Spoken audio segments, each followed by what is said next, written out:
When a person has high emotional intelligence, that means that they can self-motivate and self-govern themselves. They accomplish a lot more of their goals.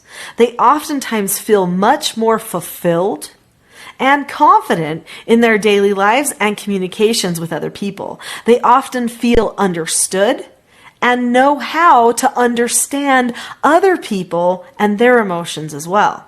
So really, if a person has good emotional intelligence, they are healthier and can bring about a lot of healing for society. So how do we recognize what emotionally strong and emotionally intelligent people look like? Listen to this list. I just want to read this to you.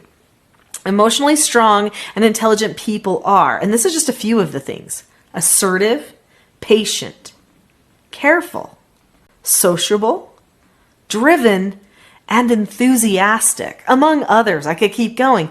What a great list for what it means to be emotionally intelligent. So what about a person who has low emotional intelligence, or they're not very emotionally intelligent? What is that list? Well, here it is. Let me read it to you. Those people are aggressive, easily distracted, bossy, stubborn, picky, critical, perfectionistic, selfish, egotistical, resistant to change, and hard to please. Share with you 4 steps for teaching children emotional intelligence. Step number 1, parents have to be working on their own emotional intelligence in order to create children who are also emotionally intelligent. So when I teach people about self-government, because that's what I'm most known for, is teaching parents and children how to govern themselves, I always say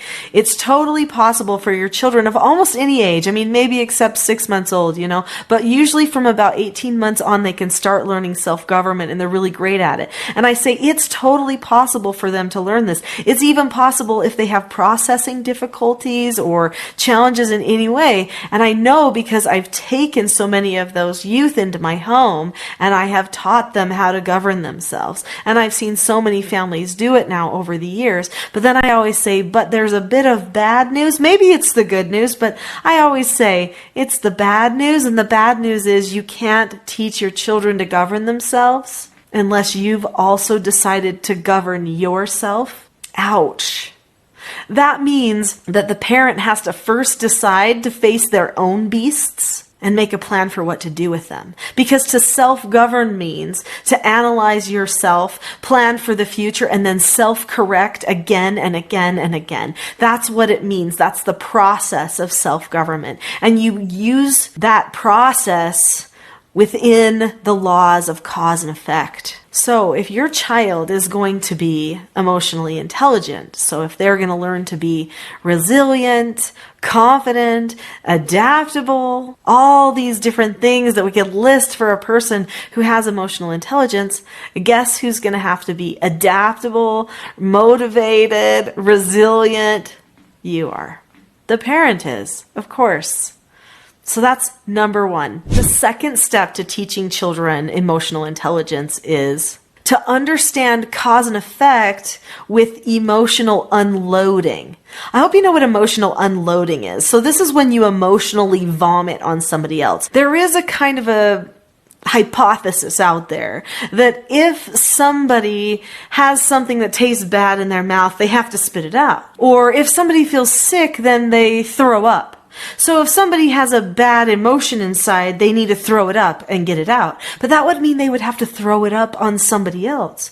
Well, what is the cause and effect of emotionally unloading on somebody else like this? They distance themselves from you.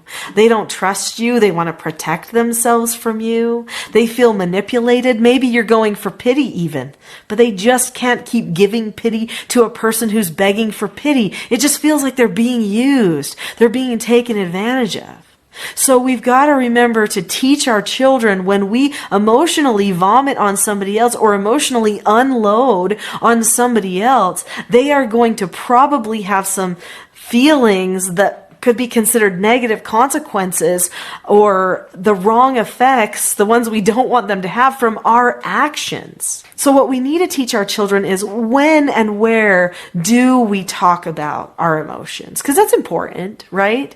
So in our family, we have certain times that we discuss emotions together. That leads me to step number 3, which is having open communication with our children about their emotions and how to conquer their emotions. So it's one thing just to listen to a person, but then it's another thing to help them become proactive and to take steps in a direction that's going to lead them toward freedom and empowerment. So we have talks with our children. We call them parent counseling sessions. And we will occasionally sit down with them and bring up an issue that we noticed before, or they might say, hey, can we have a special talk? And I'll say, sure.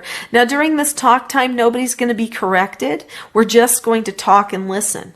And then we're going to make a plan in the future. Then going forward, if they don't follow through with something, then they can be corrected. But during that talk time, it's just a time for understanding and planning and unity and bonding. Obviously, some children, especially those who are seeking negative attention, especially the pity kind of negative attention, can be calling those meetings all the time. And then you might have to set a certain time of a day or a certain day of the week where we have those meetings. And if there's something they want to talk about in one of those meetings, you have a list where you jot it down so that when you have your meeting, you can discuss that. Now, we have regular weekly meetings with our children that we call mentor meetings, and we do discuss some of their emotional concerns in the mentor meetings.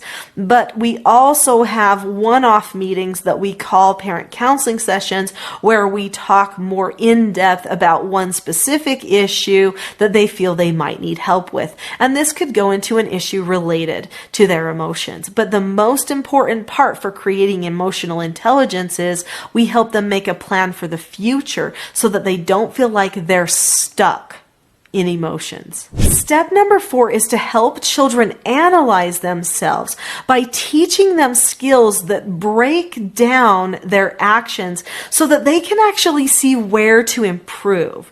So in our family, we teach 4 basic skills.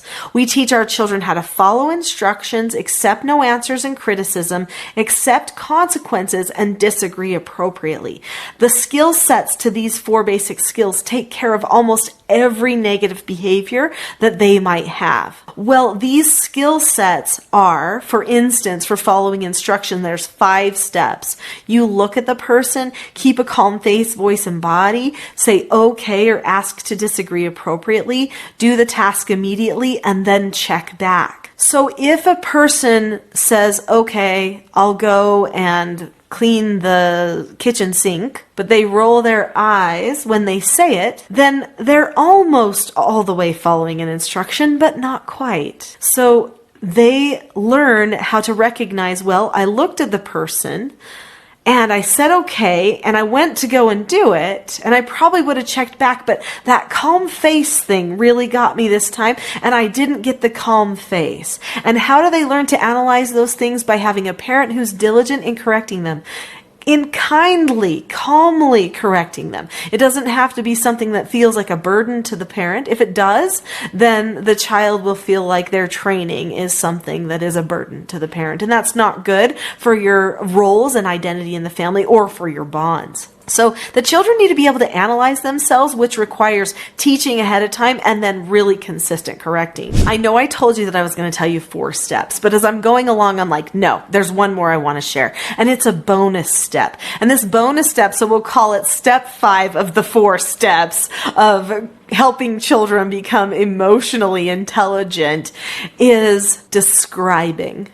Descriptive language. So remember the last step, step 4, we were talking about helping them see which step they missed. Well, the way that the parent does that is by increasing their description skills themselves. So the parent would say, you know, just now I gave you that instruction and you looked at me, but you didn't keep a calm face. You did have a pretty calm voice though, and you said okay, and you went off to do it. But because you didn't keep a calm face, you're not fully following instructions. What you should have done was, and then they would describe, you should have kept a calm face, voice, and body, then said okay, gone off to do the task immediately, and then checked back. Since you chose not